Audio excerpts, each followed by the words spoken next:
ভেসে আসছে আজানের ধ্বনি, তবে একটু খেয়াল করলেই আজানের সাথে মিশে থাকা মুয়াজ্জিনের কান্নাও স্পষ্ট বোঝা যায়।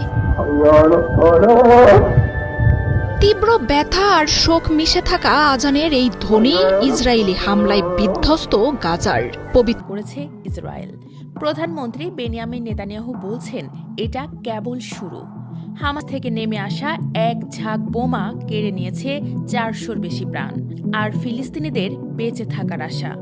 18 মার্চ বেশিরভাগ ফিলিস্তিনি যখন গভীর ঘুমে, কেউ বা সেহরির প্রস্তুতি নিচ্ছে, তখনই শুরু হয় একের পর এক বোমা হামলা।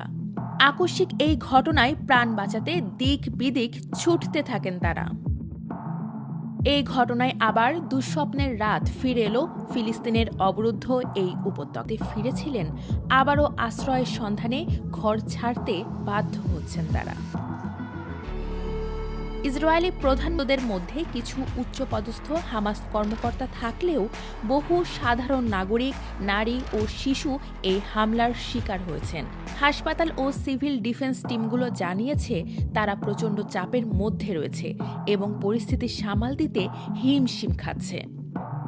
এদিকে গাজার উত্তর ও মধ্যাঞ্চলের কিছু এলাকার বাসিন্দা যাতে সমর্থন দেয় ইউরোপীয় ইউনিয়ন। বিশ্লেষকরা বলছেন, গাজা দখলে ট্রাম্পের পরিকল্পনা ব্যর্থ হয় আবারও আগ্রাসী আচরণ ইসরায়েলের। নিহতদের বেশিরভাগই নারী ও শিশু। ফুলের মতো সুন্দর শিশুদের হত্যা করতে একবারও হাত কাঁপছে না ইসরায়েলের ঘাতকদের। নির্বিচার এমন হামলার ঘটনায় ক্লান্ত গাজাবাসী এখন স্তব্ধ, শুধু নিন্দা জানিয়ে দায় সেরে ফেলা বিশ্বকে নয়, তাদের